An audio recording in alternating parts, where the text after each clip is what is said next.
Dearest listeners, it is a truth universally acknowledged that revenge, much like the finest French champagne, loses its effervescence when left too long uncorked.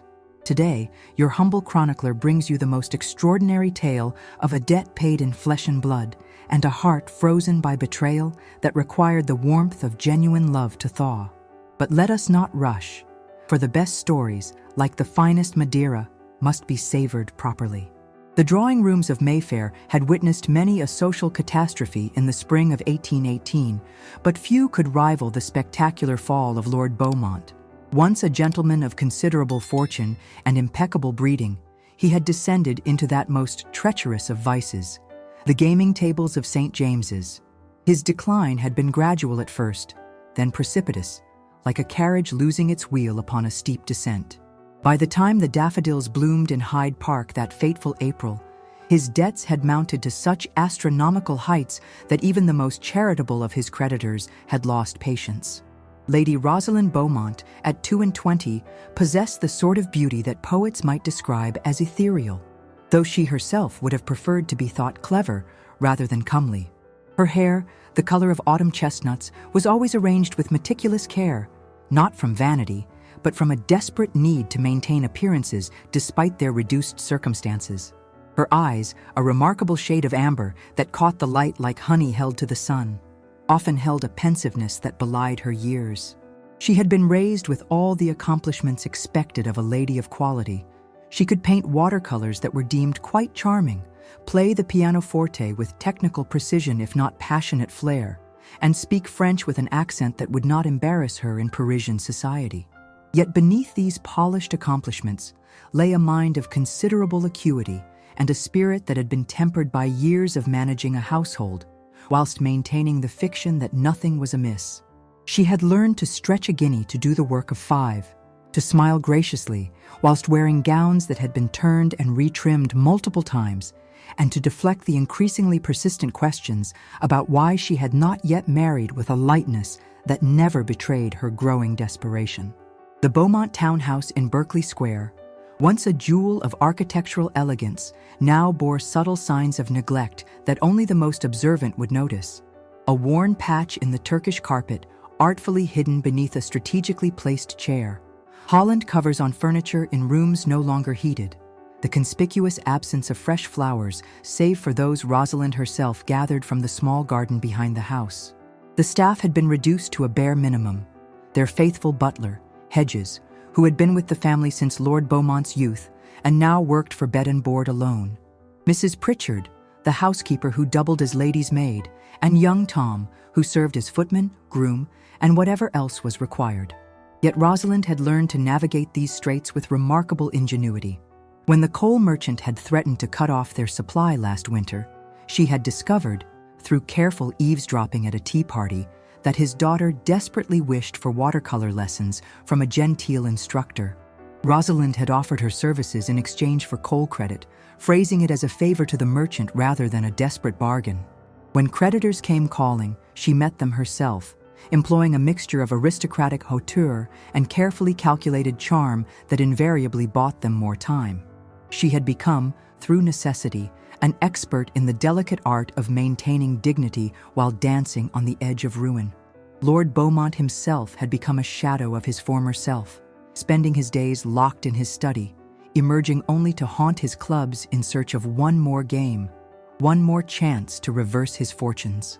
His once handsome face had grown gaunt, his eyes fevered with the gambler's perpetual optimism that the next hand would surely restore everything. He no longer noticed his daughter's worried glances or the way she had begun to refuse social invitations, knowing they could not reciprocate the hospitality. The morning that changed everything dawned gray and oppressive, with clouds hanging low over London like a funeral shroud. Rosalind had risen early, as was her custom, to review the household accounts, a depressing exercise that involved creative mathematics to make their dwindling resources stretch another month. She sat at her mother's escritoire, a beautiful piece of French craftsmanship that she had thus far managed to keep from the auction houses, though she knew its days were numbered. The faint scent of her mother's favorite rose perfume still lingered in the drawers, a ghost of better times that made her heart ache. The figures before her were damning. Even with the most stringent economies, they could not last beyond Michaelmas. The butcher had already begun making inquiries about his account, and the coal merchant, despite her arrangement regarding his daughter, had made it clear that no more credit would be extended beyond what the lessons covered. She had pawned the last of her mother's jewelry save for her wedding ring, which she could not bear to part with, though she knew that sentimentality was a luxury she could ill afford. She was contemplating the unthinkable, approaching her mother's sister, Lady Fenwick, who had made it abundantly clear that she disapproved of Lord Beaumont and would only assist Rosalind if she agreed to cut all ties with her father, when the sound of the front door opening with unusual force interrupted her melancholy calculations. Her father's voice, raised in apparent triumph, echoed through the hall. This was alarming in itself, for Lord Beaumont rarely displayed emotion these days beyond despair or desperate hope. Hedges appeared in the doorway, his weathered face bearing an expression of profound concern that immediately set her nerves on edge. The old butler had seen the family through many crises, but something in his demeanor suggested this was different, momentous in a way that could bode either very well or very ill. His lordship requested her immediate presence in his study, Hedges intoned, though his eyes conveyed a warning that something was gravely amiss. The way he lingered, as if wanting to say more, increased her apprehension. She rose, smoothing her skirts, a nervous habit she had developed in recent months, and made her way to her father's study with the feeling that she was walking toward a precipice. The study, once a handsome room lined with leather-bound volumes and sporting prints, now showed the same signs of decline as the rest of the house. Gaps in the bookshelves revealed where valuable first editions had been sold, and the Stubbs painting that had once held pride of place above the mantelpiece had been replaced by an inferior copy that fooled no one who looked closely. The room smelled of stale tobacco and desperation, a combination that had become all too familiar. Lord Beaumont stood behind his desk, his face flushed with what she initially took for excitement, but quickly recognized as something more akin to hysteria. Papers were scattered across the desktop, legal documents from their appearance, and his hands trembled slightly as he gestured for her to sit. She remained standing, some instinct warning her that she would need to be on her feet for whatever was coming. He began with elaborate enthusiasm, proclaiming that their troubles were at an end, that a gentleman of great fortune had agreed to assume all his debts. Every last farthing would be paid, every creditor satisfied. They were saved, rescued from the brink of disaster by Providence itself. The very extravagance of his claims sent a chill through Rosalind's heart. She had learned through bitter experience that her father's moments of greatest optimism often preceded his most catastrophic decisions. When she pressed for details, for the name of this miraculous benefactor, he could not meet her eyes. The name, when it finally came, struck her like a physical blow. Adrian Cavendish, Marquess of Northwick. The memories came flooding back, the scandal of 5 years past that had set all of London ablaze with gossip. Lord Northwick had been engaged to marry Lady Lydia Asherton, the acknowledged diamond of that season, a beauty whose charm and vivacity had captivated the ton. The wedding had been planned as the social event of the year, St. George's, Hanover Square, bedecked with flowers, the wedding breakfast to be held at her father's mansion in Grosvenor Square. Then, just 3 days before the ceremony, Lady Lydia had eloped with Mr. James Pemberton, the second son of a country squire with nothing to recommend him but a handsome face and a talent for pretty speeches. The humiliation had been complete and very public. Lady Lydia had left a letter, the contents of which had somehow become known to all of society, declaring that she would rather live in poverty with love than in luxury with a man whose heart was as cold as his ancestral marble halls. Since that spectacular betrayal, Lord Northwick had become something of a legend in the ton, the man who had turned his heart to ice, who attended social functions only when absolutely necessary, who never danced, never smiled, never showed the slightest interest in any of the young ladies paraded before him by hopeful mamas. He was known to be harsh in business dealings, unforgiving of debts, and possessed of a demeanor that could freeze champagne in its glass. That such a man would suddenly decide to marry and to choose such an unusual method of acquiring a bride suggested motivations that made Rosalind's blood run cold. The truth, when her father finally admitted it, was worse than she had imagined. He had not merely mentioned her accomplishments to Lord Northwick. He had actively negotiated her sale, like a merchant haggling over goods at the exchange.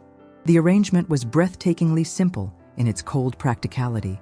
Lord Northwick would assume all of Lord Beaumont's debts, ensuring he would not face debtor's prison or social ruin. In exchange, Rosalind would become the Marchioness of Northwick, providing her husband with the heir his estates required and the social companion his position demanded. It was a business transaction, pure and simple, with Rosalind as the commodity being exchanged. The rage that filled her was unlike anything she had ever experienced. She, who had always been dutiful, always been obedient, always put her family's needs before her own desires, had been sold like a painting or a piece of jewelry to satisfy her father's debts. The betrayal cut deeper than any privation they had endured, any humiliation they had suffered. Her father had taken the one thing that was truly hers, her future, her choice of husband, her chance at happiness, and bartered it away without even consulting her. Yet even as anger burned through her, cold reality asserted itself. What choice did she truly have? If she refused, her father would go to debtor's prison. She knew what happened to the families of imprisoned debtors, had seen the daughters of ruined men disappear from society, their fates varying from governess positions in remote counties to circumstances too dreadful to be spoken of in polite company. At least marriage to Lord Northwick, cold and calculating though it might be, offered security and position. She would be a marchioness, mistress of great estates, able to help those she cared about from a position of power rather than penury.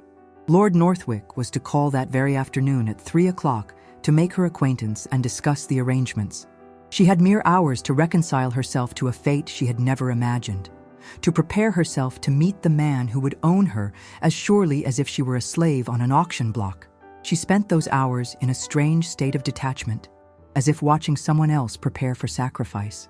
Mrs. Pritchard, who had somehow learned of the situation through that mysterious network of servant intelligence that operated below stairs, helped her dress with tears streaming down her weathered cheeks. The faithful retainer chose Rosalind's best afternoon gown, a soft blue silk that had survived from better days, and arranged her hair with particular care, as if beautiful presentation could somehow soften the harsh reality of what was happening. At precisely 3 o'clock, the sound of a magnificent carriage drawing up outside announced the arrival of the Marquess. Rosalind positioned herself in the drawing room, standing by the window where the afternoon light would show her to best advantage. If she was to be merchandise, at least she would not appear shop-worn.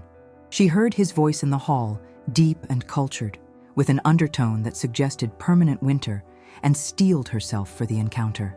Even his footsteps on the marble floor sounded cold, precise, measured, like a man who had calculated every movement of his life. When Adrian Cavendish, Marquess of Northwick, entered the room, Rosalind's first thought was that the gossips had not exaggerated. He was indeed as cold as his reputation suggested, though undeniably handsome in the way that classical statues are handsome, all perfect proportions and sharp angles. He stood well above 6 feet, with shoulders that suggested athletic pursuits, despite his reputation for avoiding society. His hair was raven black, styled in the fashion of the day, but somehow seeming natural rather than affected. His eyes were perhaps his most striking feature, a gray so pale they seemed almost silver, like winter ice, and just as cold. He paused in the doorway, his gaze traveling over her with the kind of assessment one might give to a horse at Tattersall's. She saw him note her height, tall for a woman but well-proportioned, her figure, her complexion, her bearing. It was a clinical examination, devoid of any warmth or appreciation, merely cataloging assets and potential deficiencies. Rosalind lifted her chin and met his gaze directly, refusing to be cowed by his examination. If he wanted to inspect his purchase, she would ensure he understood that she was not some meek miss who would simper and submit. She had been sold, yes, but she would not be broken. The introduction, when Lord Beaumont performed it with obvious nervousness, was a study in contrasts. Her father's eager obsequiousness against Lord Northwick's Arctic courtesy, her own rigid composure against the emotional turmoil beneath. The Marquess bowed with perfect correctness, but no warmth, and she responded with a curtsy that matched his formality precisely. When he spoke, addressing her directly for the first time, his voice held all the warmth of a January wind. He inquired about her accomplishments with the same tone one might use to discuss the weather, and she responded with equal coolness, listing her abilities as if reading from an inventory. Yes, she could manage a household. Yes, she was accomplished in all the usual ways expected of a lady. Yes, she understood the duties required of a marchioness. The negotiation that followed was surreal in its businesslike nature. Lord Northwick outlined his requirements with the same dispassion one might use when ordering a new carriage. He needed a wife to provide an heir. The Northwick estates were entailed, and he had no close male relatives. He required a hostess for those social occasions his position demanded. He expected propriety, dignity, and discretion. In return, she would have her own quarters in both the London and country houses, a generous allowance, her own carriage and horses, and complete freedom within the bounds of propriety. What he did not offer, what was conspicuously absent from his list, was any mention of affection, companionship, or regard. This was to be a marriage in name and law, but not in heart. They would share a name, a house, and occasionally a bed, for the procreation of heirs, but nothing more. Lord Beaumont, hovering anxiously by the fireplace, attempted to interject with platitudes about the honor of the alliance, the excellence of the match, but neither Rosalind nor Lord Northwick paid him any attention. This was between the two of them now, the buyer and the bought, the terms of sale being negotiated with ruthless honesty. Rosalind found herself oddly appreciating Lord Northwick's directness. At least there was no pretense, no false protestations of sudden affection or destiny. He was buying a wife because he needed one, choosing her because she met his requirements and came at a price he was willing to pay. The brutal honesty of it was almost refreshing after years of her father's self-deception and society's polite lies. When he asked what she expected from the arrangement, she matched his directness with her own. Respect for her position as his marchioness, protection from want or social disgrace, a household to manage, and a place in society.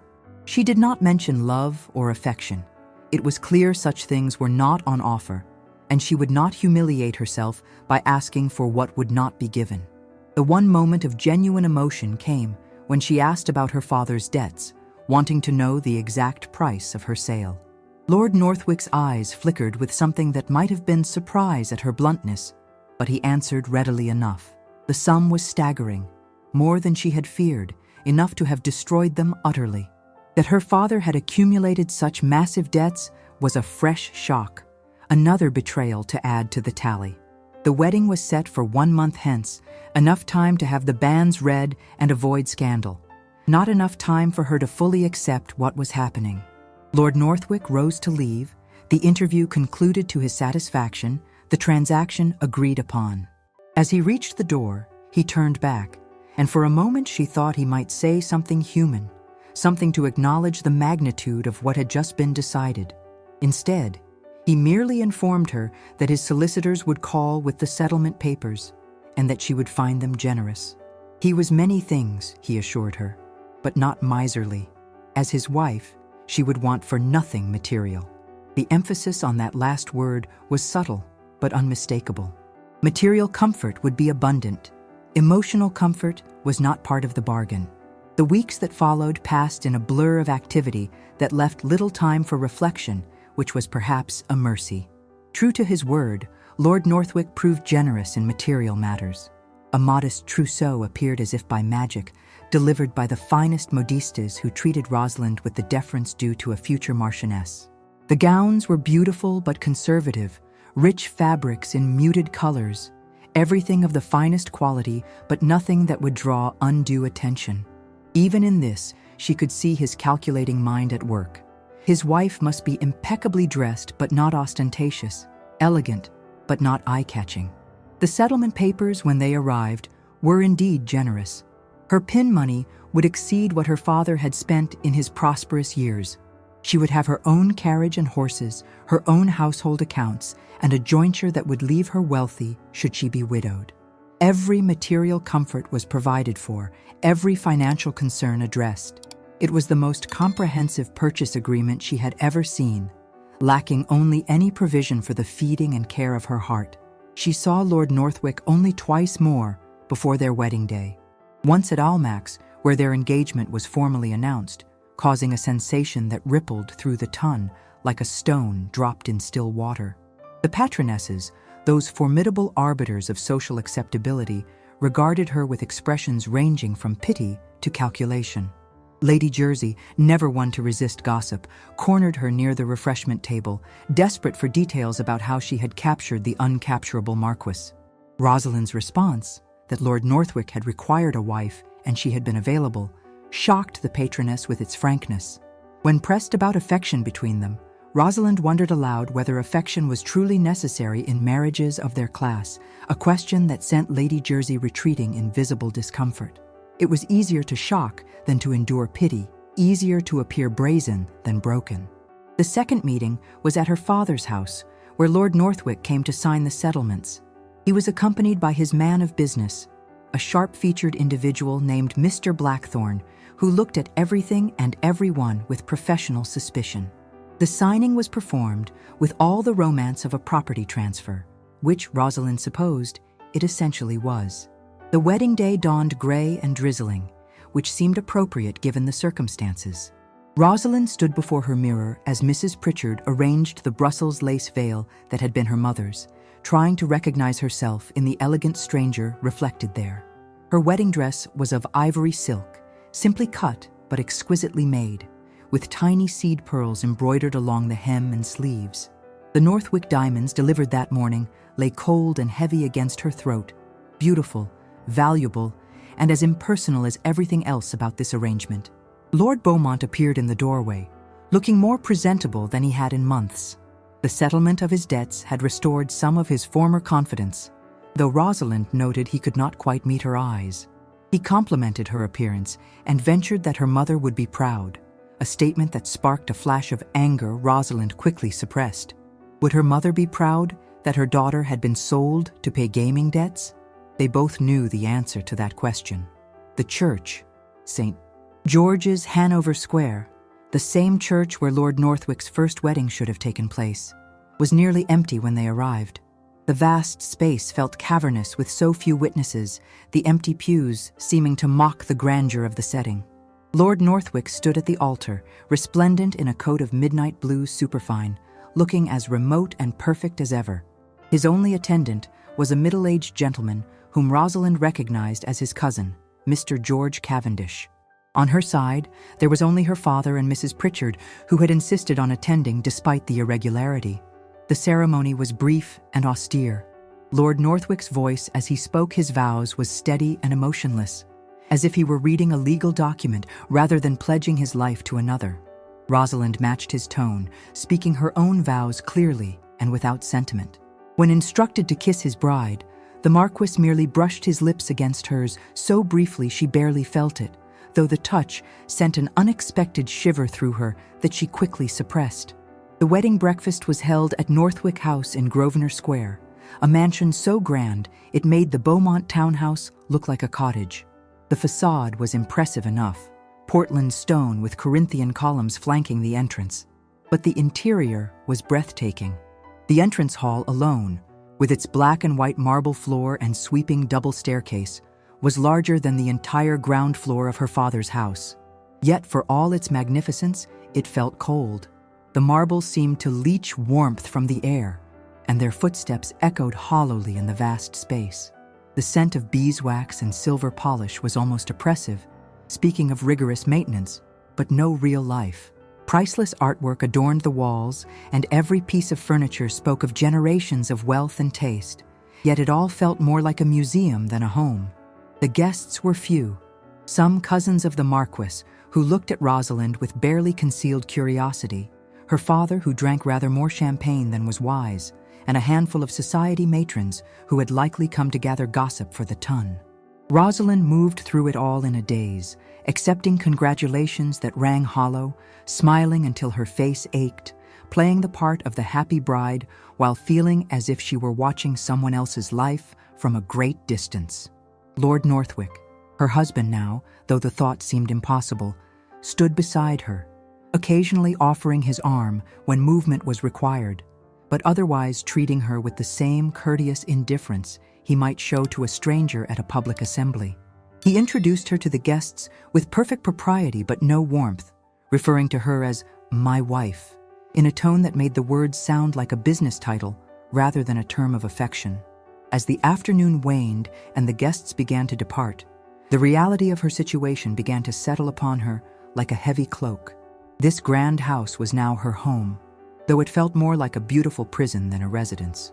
The cold, beautiful man beside her was now her husband, though he felt more like a stranger than ever. The life she had known, limited though it had been, was over, replaced by something that promised material comfort but emotional desolation. Lord Beaumont was the last to leave, embracing his daughter with tears in his eyes.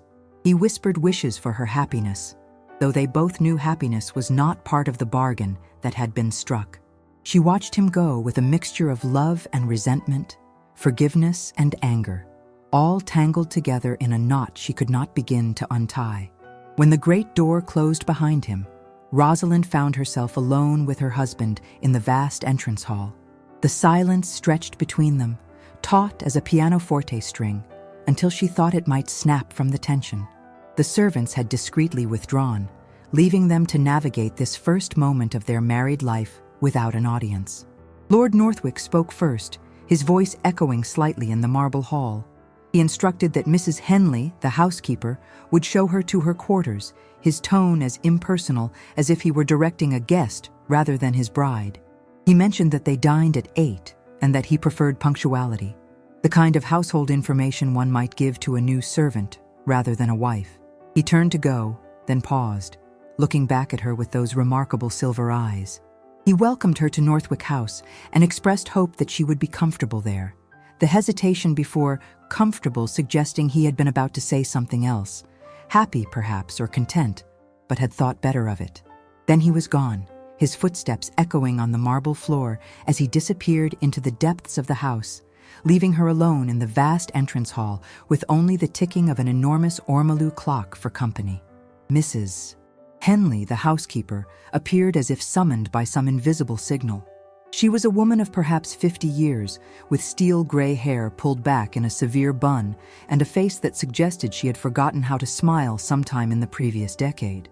Her black bombazine dress rustled as she moved, and everything about her bearing suggested rigid propriety and professional distance. The Marchioness's quarters were on the second floor, a suite of rooms that included a sitting room, dressing room, and bedchamber, all decorated in shades of pale gold and cream. They were beautiful, luxurious, and as impersonal as a hotel. Not a single personal item suggested that anyone had ever lived here before. The furniture was French, all gilt and silk, more suitable for display than comfort. The paintings on the walls were valuable but cold. Landscapes of places she did not recognize, portraits of people she did not know. Even the air felt sterile, scented faintly with lavender water, but lacking any trace of human habitation. Mrs. Henley informed her that these had been the late Marchioness's rooms, Lord Northwick's mother, but had been completely redecorated since her death 5 years prior. Everything was new, pristine, untouched by personal history. It was as if Lord Northwick had deliberately erased any trace of former occupants, creating a blank slate for her to inhabit, or perhaps ensuring that she left no more lasting impression than those who had come before. When Mrs. Pritchard arrived with her few personal belongings, her familiar face was so welcome that Rosalind nearly wept. The older woman took one look at her mistress and opened her arms, providing the first human warmth Rosalind had felt all day. For a moment, she allowed herself to be comforted like a child, breathing in the familiar scent of lavender and starch that had meant safety since childhood. The first dinner in her new home set the pattern for those that followed. The dining room was enormous, with a table that could easily seat 40. Tonight, however, only 2 places were set, at opposite ends of the vast expanse of polished mahogany. The distance between them made conversation nearly impossible without raising one's voice, which she suspected was entirely intentional. Lord Northwick was already seated when she entered, rising politely as footmen pulled out her chair with practiced precision. The meal progressed in near silence, broken only by the soft clink of silver on china and the whisper of footmen moving about their duties. The food was exquisite. Clearly the Marquess employed an excellent chef, but Rosalind barely tasted it. Each course appeared and disappeared with clockwork precision. Soup à la reine, turbot in lobster sauce, roasted pheasant with accompanying removes, elaborate desserts that looked more like art than food. She ate mechanically, aware that the servants would report to their master if she did not, but finding no pleasure in the magnificent feast.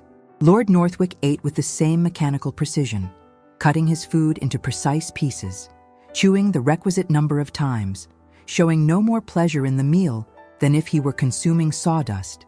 Occasionally, she caught him glancing down the length of the table at her, his expression unreadable, but he made no attempt at conversation.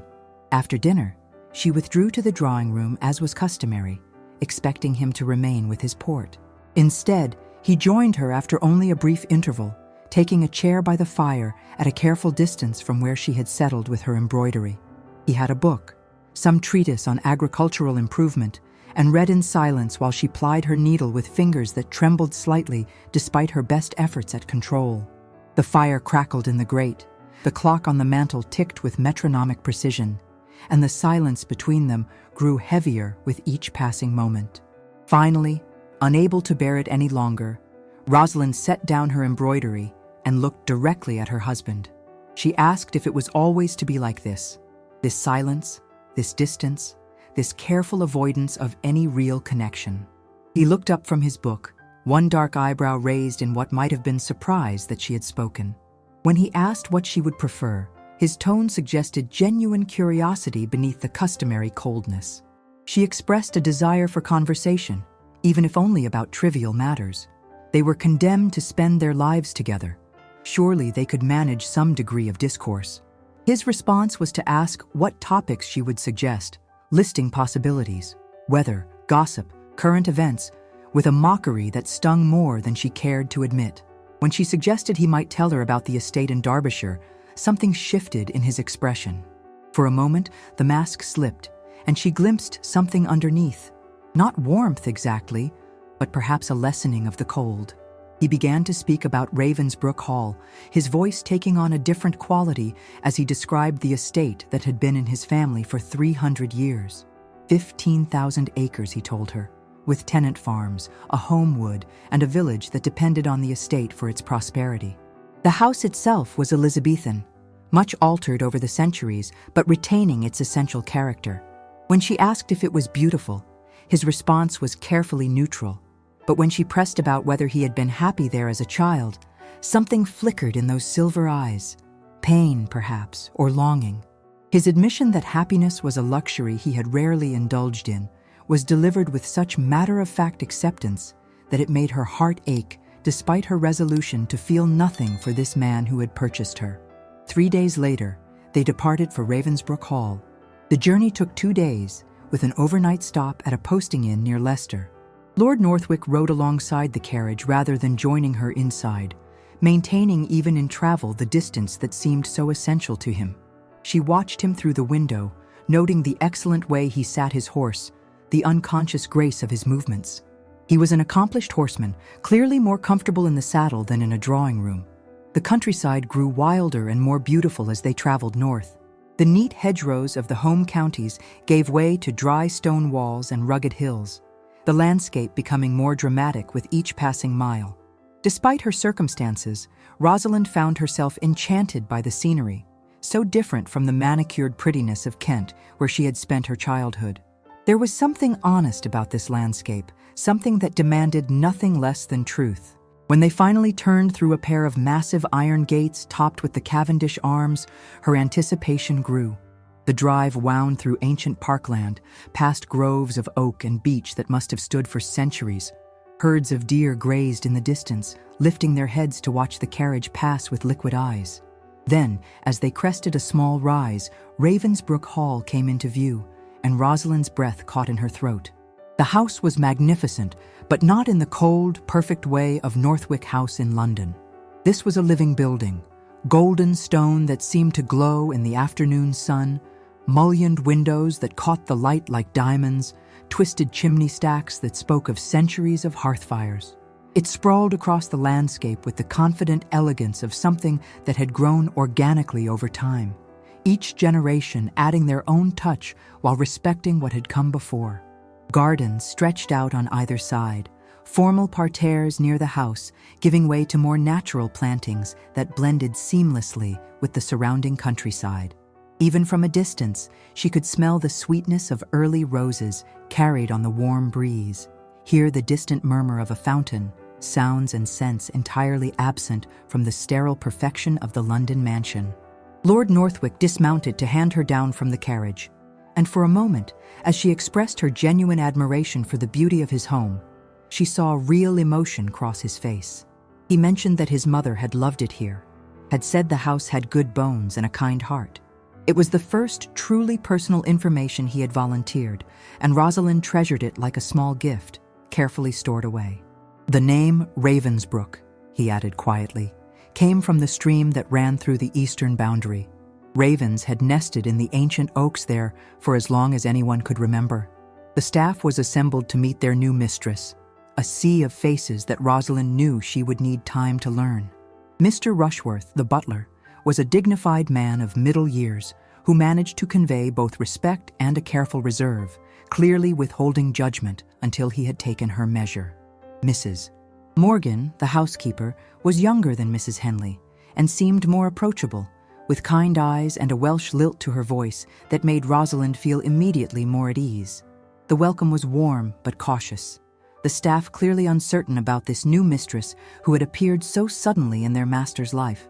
Lord Northwick, she noticed, commanded respect rather than affection from his servants.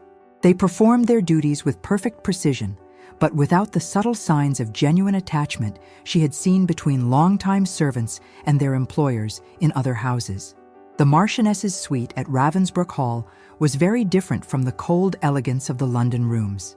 These chambers had warmth and character, with rich tapestries on the walls depicting scenes from mythology and legend, comfortable furniture that invited one to sit and read, and windows that looked out over the gardens to the hills beyond. Someone, Mrs. Morgan, she suspected, had filled vases with spring flowers from the gardens, and a fire crackled cheerfully in the grate despite the mildness of the evening. The scent of beeswax polish mingled with the lavender from fresh bundles. Mrs. Morgan had placed throughout the rooms, creating an atmosphere of lived-in comfort entirely absent from the London house. These rooms had not been redecorated, she realized. They retained the personality of their previous occupant, Lord Northwick's mother, and somehow that made them more welcoming than any amount of new furnishing could have achieved. She could see touches of a woman who had loved beauty but also comfort, a reading chair positioned to catch the best light, a writing desk with a view of the rose garden, a daybed where one might rest while enjoying the afternoon sun. Mrs. Morgan, who had accompanied her to ensure everything was satisfactory, revealed that the rooms had been closed since the late Marchioness's death 5 years ago, just before Lord Northwick's engagement to Lady Lydia. They had been opened and aired only when his lordship had written that he was bringing home a bride. There was something in the way she said it that suggested the household had been surprised by this development, perhaps even shocked. The first few weeks at Ravensbrook Hall established a pattern that was both comfortable and frustrating.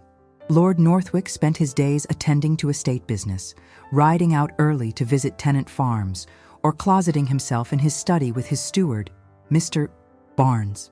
Rosalind occupied herself with learning the workings of the household, a task made easier by Mrs. Morgan's patient guidance and the staff's obvious desire to please their new mistress once they had determined she was neither proud nor demanding. She discovered that despite his reputation for coldness, Lord Northwick was a conscientious landlord. The tenant cottages were well maintained, with new roofs when needed and proper drainage. Rents were fair, set at a level that allowed tenants to prosper in good years and survive in bad ones.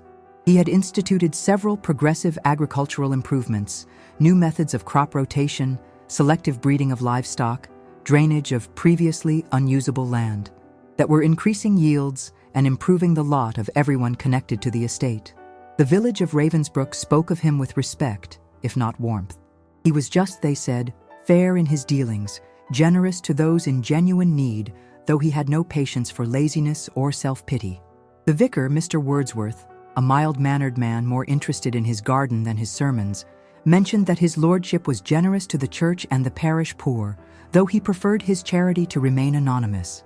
Yet for all his virtues as a landlord, Lord Northwick remained an enigma to his tenants and servants alike.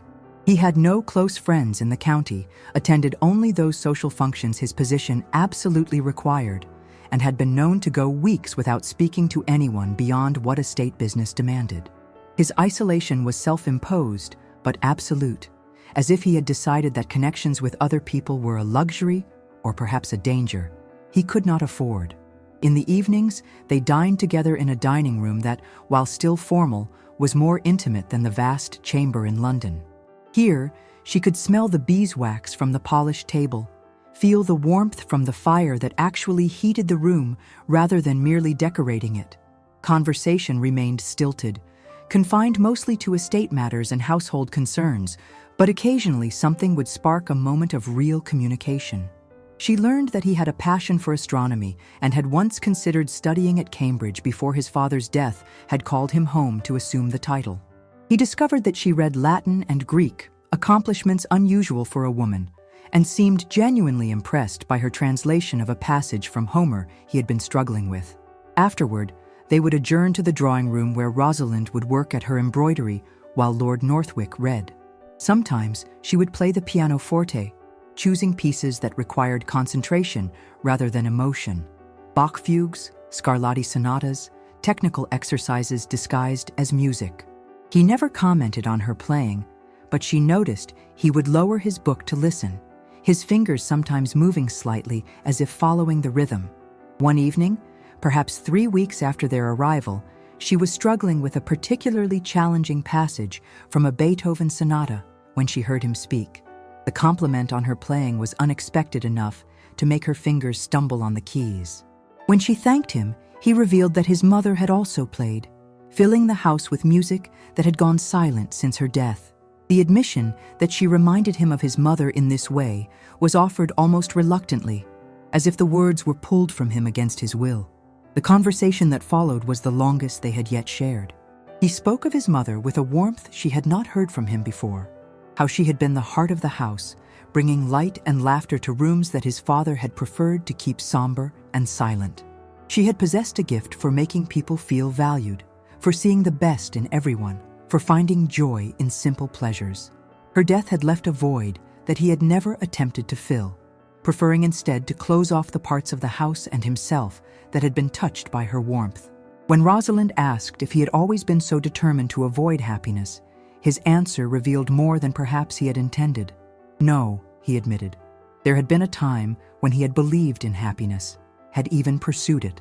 His tone made it clear that this pursuit had ended badly, though he did not elaborate, and she did not press. She was learning that with Lord Northwick, patience was essential. Push too hard, and he would retreat behind his walls.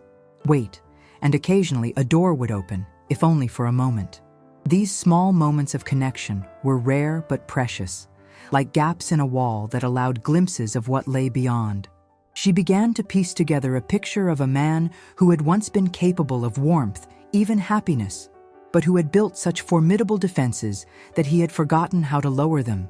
Whether those defenses had been constructed before or after Lady Lydia's betrayal, she could not yet determine, but she suspected the former had made the latter's impact all the more devastating. The turning point came on an afternoon in early June. The weather had been particularly fine, and Rosalind had been exploring the gardens, which were extensive and included areas of different character: formal Italian gardens near the house, a kitchen garden that supplied the household with vegetables and herbs, a rose garden that was just coming into its full glory, and beyond all these, a wilderness area that had been allowed to grow somewhat wild. She was following a barely visible path through a grove of rhododendrons, their massive blooms creating a tunnel of pink and purple, when she heard voices. She recognized her husband's immediately, that deep, cultured voice with its undertone of permanent winter. The other was unfamiliar, younger, with the slightly affected drawl that suggested a London dandy trying to sound more sophisticated than he was. She should have turned back immediately, should have respected their privacy. But something in the tone of the conversation, anger barely controlled, tension crackling like lightning before a storm, made her pause. Through the screen of leaves and blooms, she could see them in a small clearing. The stranger was fashionably dressed in the London style, his coat of superfine cut with the exaggerated shoulders and nipped waist that marked him as a follower of fashion rather than a setter of it. The conversation she overheard changed everything she thought she understood about her marriage. The young man was Mr. Thomas Asherton, brother to the infamous Lady Lydia. He had come to plead his sister's case. She was widowed, her husband having died in a coaching accident 2 years prior, leaving her with nothing but debts. She was living in genteel poverty in Bath, giving music lessons to the daughters of wealthy merchants to survive. One word from Lord Northwick could restore her to society, could ease her situation considerably. Lord Northwick's refusal was absolute and ice-cold. Lady Lydia had made her choice, he stated, had chosen love over position, passion over security. Now, she must live with the consequences of that choice. When Mr. Asherton accused him of spite, of letting her suffer out of revenge for her betrayal, Lord Northwick laughed, a bitter sound that held no mirth. Then came the revelation that made Rosalind's blood run cold. Mr. Asherton accused Lord Northwick of choosing her, Rosalind, specifically as an act of revenge. Her mother had been a Fairfax before her marriage. Lady Lydia's mother had also been a Fairfax. They were cousins, though distant ones. Lord Northwick had married Lady Lydia's cousin as a deliberate insult, a way of showing that he could have any woman of her bloodline he chose. Worse, Mr. Asherton claimed there was a physical resemblance, the same coloring, the same bearing, that made the insult all the more pointed.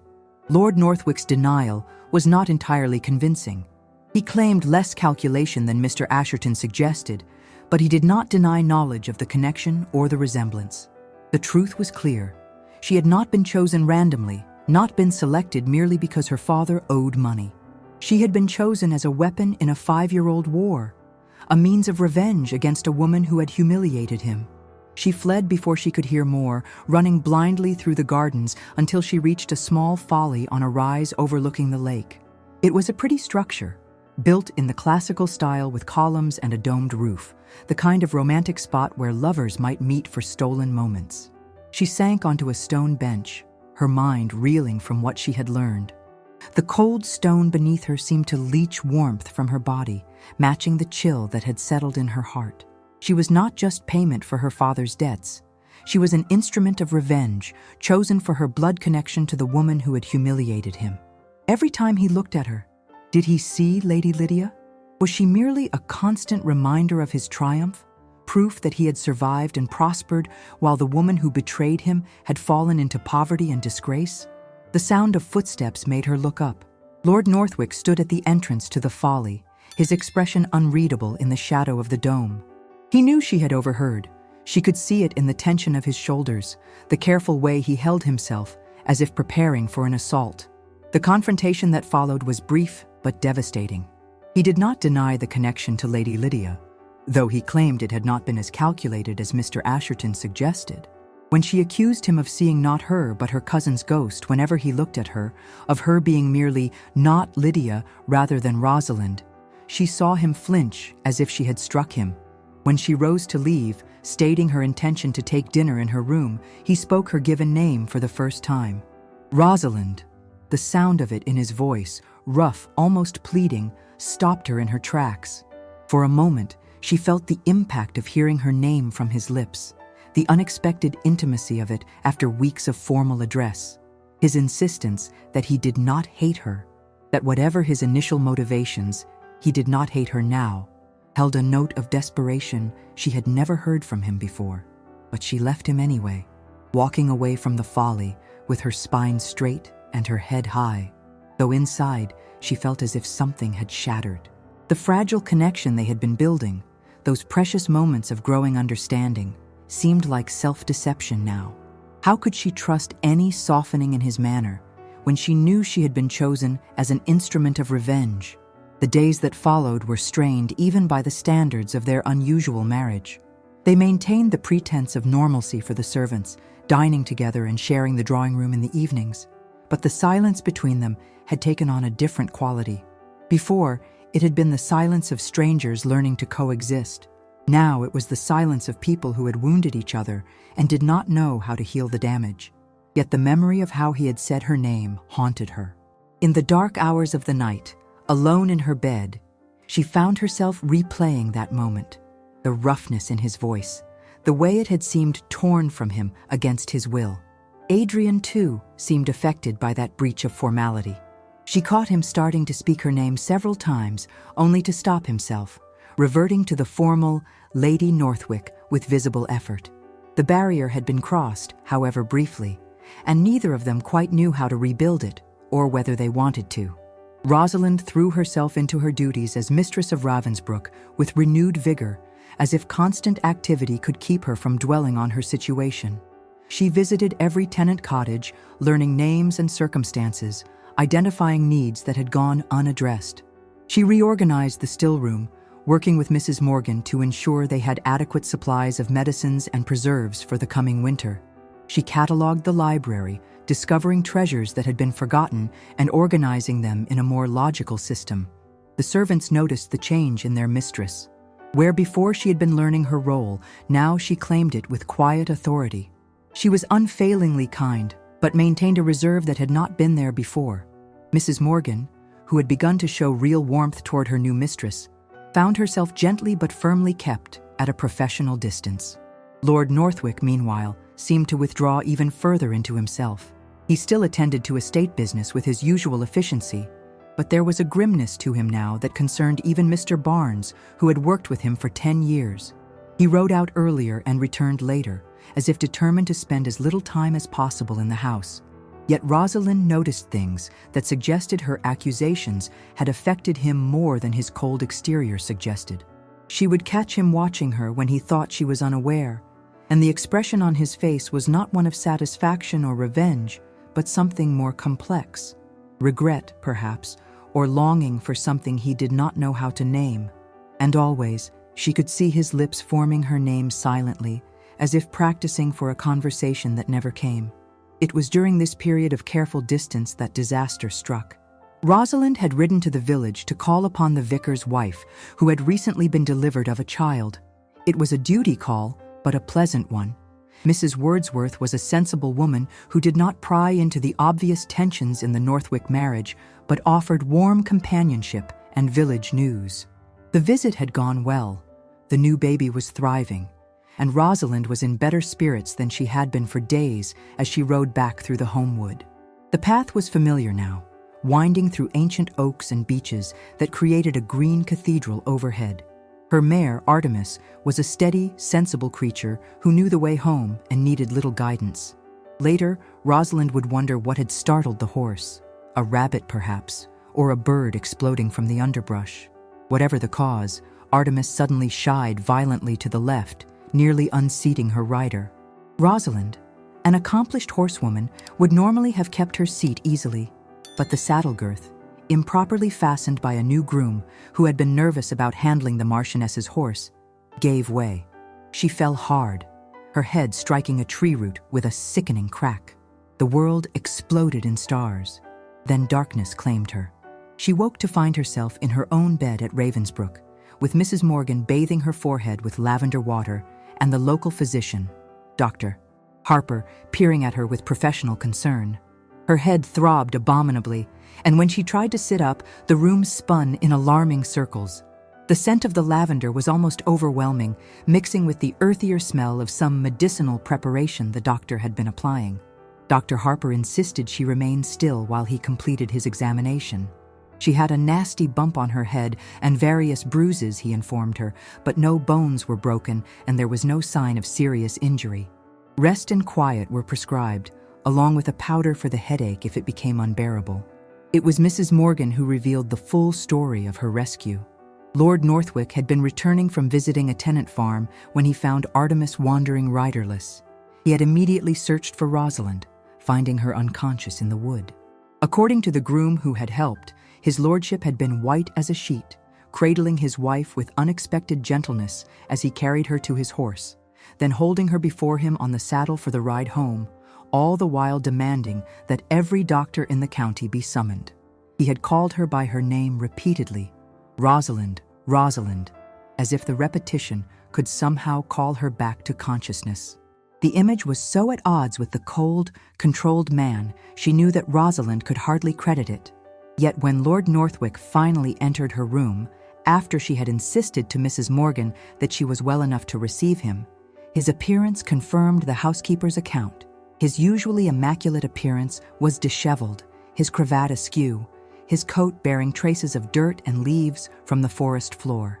But it was his face that truly shocked her. The careful mask of indifference was completely gone, replaced by an expression of barely controlled fear that made him look years younger and infinitely more vulnerable. His relief when she assured him she would recover was palpable. He said her name again, Rosalind, and this time there was no barrier between them, no pretense of formality. It was simply her name on his lips, natural and right. When she learned he had dismissed the groom responsible for the loose girth, she protested that it seemed harsh for a simple mistake. His response, cut off mid-sentence but clearly indicating he had been about to say the mistake could have killed her, revealed more than he likely intended. The conversation that followed was perhaps the most honest they had yet shared. When she somewhat bitterly asked if he had been concerned about losing his instrument of revenge, the flash of pain in his eyes was unmistakable. His vehement denial, his confession that she mattered, God help him, she mattered more than she should, was delivered with such raw emotion that she could not doubt its sincerity. And through it all, he continued to use her name, as if once the dam had broken, he could not stop the flow. Her recovery took a week, during which Lord Northwick, Adrian, as she now dared to think of him, behaved in a most uncharacteristic manner. He visited her room several times a day, bringing books he thought she might enjoy, ensuring she had everything she needed for her comfort. He was still formal in some ways, still maintained physical distance, but there was a new quality to his attention, a watchfulness that suggested genuine concern rather than mere duty. And always, he called her Rosalind, the name becoming more natural on his lips with each repetition. It was during this week that he brought her a letter from her father. She opened it with some trepidation, expecting the usual combination of self-pity and requests for additional funds. Instead, she found something entirely different. Lord Beaumont had taken a position as estate manager with Sir Henry Fostwick in Yorkshire. The salary was modest, but sufficient, and more importantly, he had not touched a card or dice in 2 months. The position, she discovered, had been arranged by Adrian, who had connections with Sir Henry. When she questioned why he had done this, his response, that her concerns were now his, whether he wished it or not, was delivered with a gruffness that did not quite hide the kindness beneath. When she thanked him, calling him Adrian for the first time aloud, his startled pleasure was unmistakable. As spring turned to summer, their relationship began to shift again. The revelation about Lady Lydia and its aftermath had paradoxically cleared the air between them. The worst had been said, the ugly truth exposed, and somehow they had survived it. More than survived, they had begun to build something new on the ruins of their original arrangement. The use of their given names, once forbidden, now felt natural and necessary. Adrian began joining her for her morning rides. At first, these were silent affairs, two people who happened to be traveling in the same direction. But gradually, conversation began to flow. He would point out features of the estate, share bits of local history, ask her opinion on improvements he was considering. The formality that had once defined their interactions slowly melted away, replaced by something warmer, more genuine. She learned that he had been a lonely child, his father distant and demanding, focused entirely on increasing the family fortune and prestige. His mother had been his sole source of warmth, but she had been frequently ill, suffering from a weak constitution that ultimately claimed her life when he was 22. He had been at Cambridge when she died, and the guilt of not being there at the end still haunted him. In turn, she shared her own childhood, the constant anxiety of never knowing whether they would have food on the table or be forced to flee creditors in the night, the weight of trying to maintain appearances on nothing, the slow erosion of hope as her father's gambling grew worse. She spoke of her mother's grace under pressure, her determination to maintain standards even as their world crumbled, her death when Rosalind was 15 that had removed the last check on Lord Beaumont's vice. These morning rides became the foundation of their growing intimacy. Away from the house, away from servants and the formal roles they were required to play, they could simply be Adrian and Rosalind, two people learning to know each other. She discovered that beneath his cold exterior, Adrian possessed a dry wit that could make her laugh unexpectedly. He learned that her apparent meekness hid a sharp intelligence and a will of iron when she believed herself to be right. The breakthrough came on a morning in late July. They had stopped to rest the horses by a stream that marked the boundary between Ravensbrück and the neighboring estate. It was already warm despite the early hour, and Rosalind had removed her gloves to trail her fingers in the cool water. Adrian had dismounted and stood nearby, ostensibly checking his horse's hooves, but actually she knew, watching her. The kiss, when it came, was unexpected despite the growing tension between them. One moment she was laughing at something he had said, a surprisingly witty observation about their neighbor's pretensions. And the next, he was there, his hands framing her face, his lips on hers with a hunger that spoke of months of suppressed desire.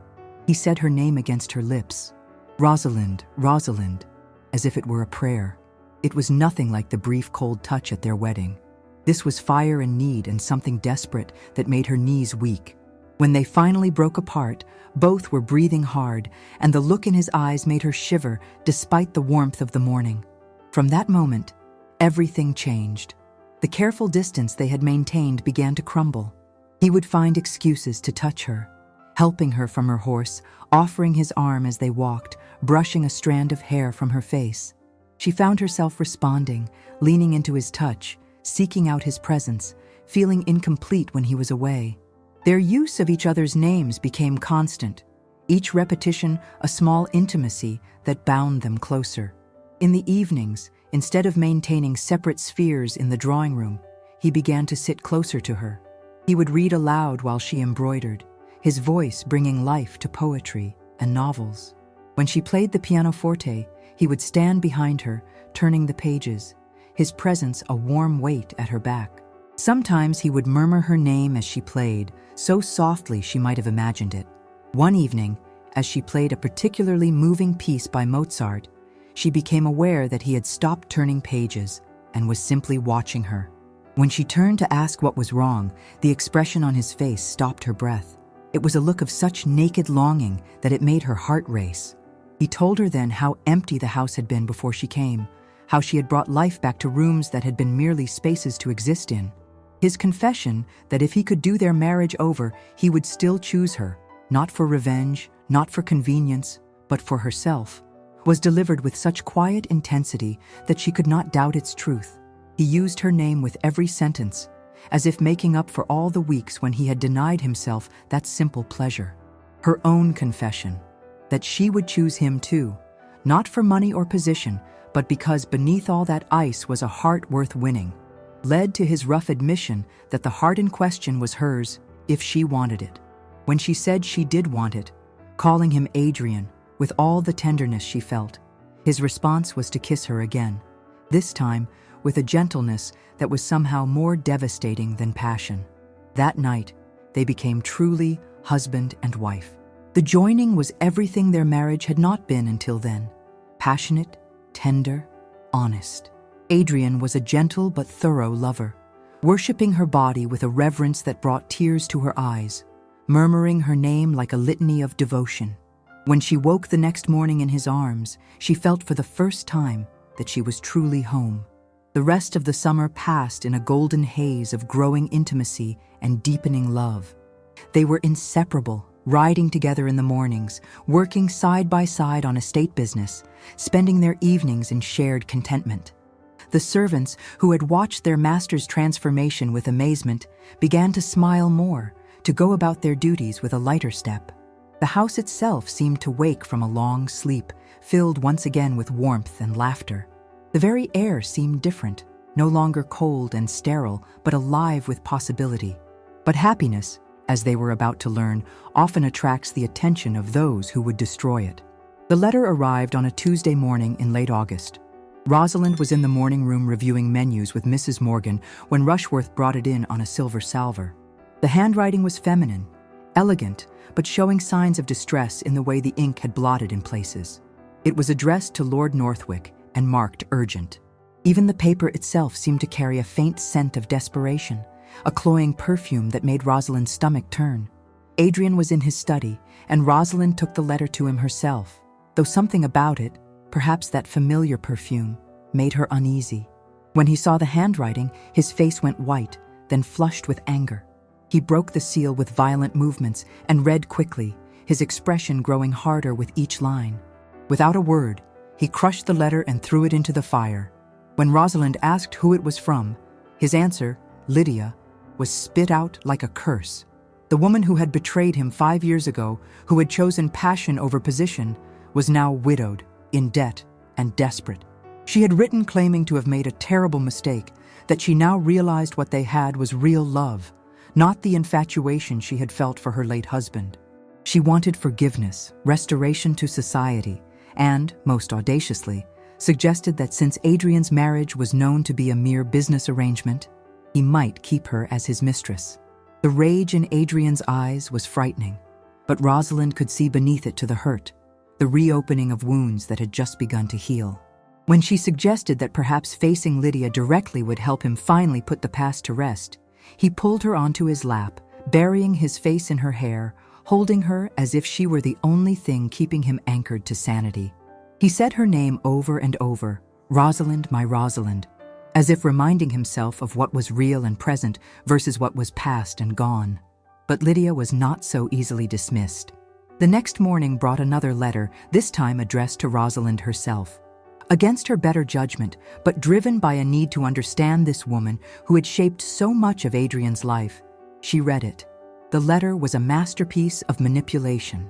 Lydia claimed to want only to explain her side of the story, to help Rosalind understand the man she had married. She would be at the Crown Inn in Bakewell the following afternoon if Rosalind had any curiosity about the truth of Adrian's past. Rosalind made her decision quickly. She would go, not because she didn't trust Adrian, but because she needed to face this ghost that haunted their marriage. She needed to see for herself that Lydia was just a woman, not some supernatural force that could destroy their happiness. Moreover, she had learned in her years of managing her father's debts that sometimes the best way to deal with a threat was to confront it directly, to look it in the eye and show no fear. She told no one of her plans, simply informing Mrs. Morgan that she would be visiting the village.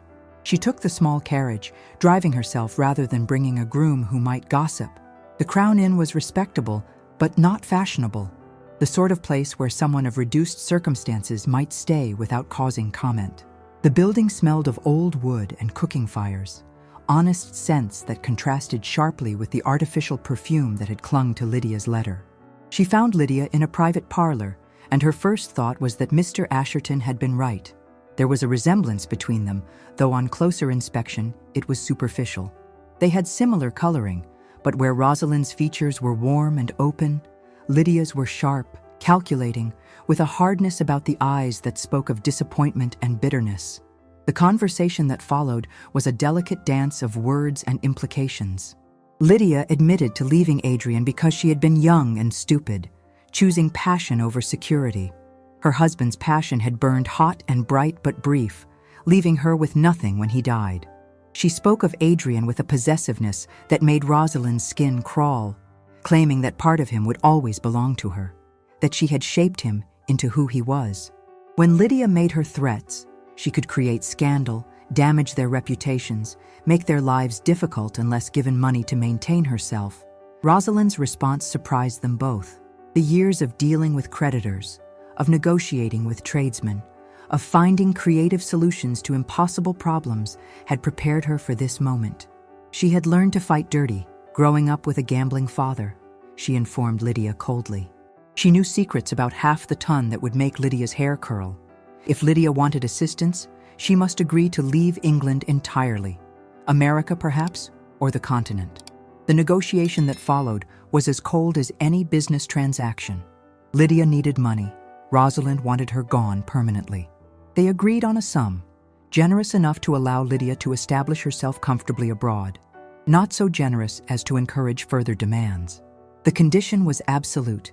Lydia must never return to England or contact them again. When Rosalind returned to Ravensbrück, she found the house in uproar. Adrian had discovered her absence and, learning she had taken the carriage alone, had feared the worst. He was in the entrance hall when she arrived, still in his riding clothes, his face white with fear that turned to fury when she admitted where she had been. The confrontation that followed was their most intense yet. He was angry that she had gone behind his back, furious that she had put herself at risk, but beneath it all was fear. Fear that Lydia's poison might have turned her against him, fear that the past might destroy the present they had built. He paced the hall like a caged animal, saying her name with each turn. "Rosalind, how could you? Rosalind, you don't understand what she's capable of. Rosalind, Rosalind." When he demanded to know what Lydia had said, Rosalind told him everything: the threats, the manipulation, but also the negotiation. She had arranged for Lydia to leave England permanently in exchange for a financial settlement. It was not forgiveness, she explained, but pragmatism. Remove the source of discord, and they could move forward unencumbered. Adrian's response was unexpected. He pulled her into his arms, holding her so tightly she could barely breathe, murmuring her name over and over like a prayer. When he finally released her enough to look at her face, his eyes were bright with unshed tears, the first she had ever seen from him. She had fought for him, he realized. She had faced his demon and vanquished it, not with drama or passion, but with cool practicality and fierce protectiveness. In that moment, the last of his walls crumbled. He loved her, he told her, completely and irrevocably. Not as a possession or a symbol or a replacement for someone else, but as Rosalind, brilliant, brave, maddening Rosalind, who had saved him from a life of cold isolation. The arrangements with Lydia were concluded through solicitors, with no direct contact. Within a month, she had sailed for New York with funds sufficient to establish herself respectably. The condition was clear and legally binding. Any attempt to return to England or contact the Northwicks would result in immediate cessation of all financial support. With that ghost finally laid to rest, Adrian and Rosalind were free to build their life together properly. The change in Adrian was remarkable to all who knew him. The ice that had encased him for 5 years continued to thaw, revealing a man capable of great warmth, dry humor, and deep devotion. He smiled now, laughed even, and the sound of his laughter echoing through Ravensbrück's halls was like spring after a long winter. He could not seem to stop saying her name, as if making up for all the months of formal address. Rosalind, when he woke beside her. Rosalind, when he found her in the garden. Rosalind, when he held her in the darkness. By autumn, when Rosalind discovered she was with child, their transformation was complete. Adrian's joy at the news was almost comical.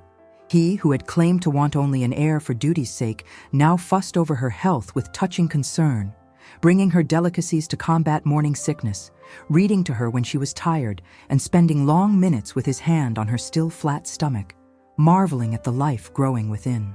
He would whisper to the child, calling it "little one," and promising it would know only love and warmth, never the cold isolation he had known. The child, a son, was born the following spring, on a day when Ravensbrück's grounds were carpeted with bluebells. Adrian, who had paced the halls for hours during her labor, actually wept when he first held his son. Tears of joy that washed away years of carefully maintained control. They named the boy James, after Rosalind's maternal grandfather, creating new family traditions rather than being bound by old ones. 2 years later came a daughter, whom they named Hope. Adrian's choice, surprisingly sentimental for a man who had once claimed to disdain sentiment.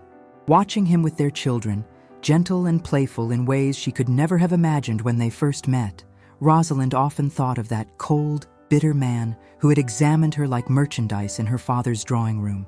That man was gone, or rather, had been revealed as merely a protective shell around a heart too wounded to risk feeling. Lord Beaumont, genuinely reformed and thriving in Yorkshire, visited occasionally. The relationship between father and daughter had healed slowly but genuinely. He doted on his grandchildren and treated Adrian with a respect that bordered on reverence, not for his title or wealth, but for the happiness he had brought to Rosalind. During one visit, he took Rosalind aside and, with tears in his eyes, begged her forgiveness for what he had done. She gave it freely, for without his desperate bargain, she would never have found Adrian. On their 5th wedding anniversary, Adrian surprised Rosalind with a gift, not jewelry or gowns, which he gave regularly, but something far more precious. He had commissioned a portrait of her mother based on the miniature Rosalind treasured and hung it in the place of honor in the family gallery at Ravensbrück. Standing before it, Rosalind felt tears prick her eyes. Her mother would have been proud, she thought, not of the title or the wealth, but of the love she had found and nurtured despite such unpromising beginnings. As the years passed, Ravensbrück Hall became known throughout the county as a house of warmth and welcome. The grand ball, held each Christmas, became the event of the social season, not for its grandeur, though it was grand, but for the genuine hospitality of its hosts. Adrian, once the cold recluse who avoided society, now moved through these gatherings with easy grace, though his eyes always sought Rosalind in the crowd, his face lighting when he found her. He would murmur her name when they danced, as if still marveling that she was his. Their children grew strong and happy, secure in their parents' love and the stability of their home. James showed signs of his father's intelligence and his mother's warmth, while Hope possessed her mother's beauty and her father's determination. Watching them play in the gardens where she had once walked as a stranger, hearing them call, "Mama, Papa," with such easy affection, Rosalind marveled at how much had changed. The Tun, which had initially viewed their marriage with salacious curiosity, eventually accepted them as one of those rare couples who had found genuine happiness despite an unconventional beginning. New scandals replaced old gossip, and Lord and Lady Northwick became simply part of the accepted landscape of society, respected, even envied, for their obvious devotion. One evening, as they sat before the fire in the drawing room, Adrian reading while Rosalind embroidered, their children long since put to bed, he suddenly set aside his book and looked at her with such intensity that she set down her needlework. He told her then that he had been thinking of that day 5 years ago, when he had first entered her father's drawing room, how he had thought he was purchasing a wife, as one might purchase a painting or a horse. How wrong he had been, he said with wonder. She had not been purchased. She had been a gift he had not deserved, a miracle he had not known to hope for. Every time he said her name, he told her it was a prayer of thanksgiving for the providence that had brought them together. Rosalind went to him then, settling in his lap as had become their custom in private moments. She told him that she too had been given a gift, the chance to heal a wounded heart, to bring warmth to a cold house, to build a love that was all the stronger for having been so unexpected. They had both been sold and bought, she said, but in the end, they had purchased each other with the only currency that truly mattered: love, patience, and the courage to trust after betrayal. And so another tale of hearts united reaches its blessed conclusion. Love, it seems, finds a way even through the strictest conventions of proper society. What began as a transaction, a daughter sold to pay her father's debts, a man seeking revenge through marriage, became something neither party had anticipated. For in seeking to use each other, they had instead found each other, and in finding each other, they had found themselves. The cold Marquess had discovered he was capable of great warmth, and the bartered bride had discovered she was worth far more than any price that could be paid. Together, they had built something precious from the ruins of their separate disappointments. A love that was, perhaps, all the stronger for having been so unlikely, so hard-won, so completely unexpected. In the end, the names that had once been withheld, Adrian and Rosalind, became the sweetest words in each other's vocabulary, spoken with love countless times across the years, a testament to the truth that even the coldest hearts can learn to love if given the chance and the right person to teach them how.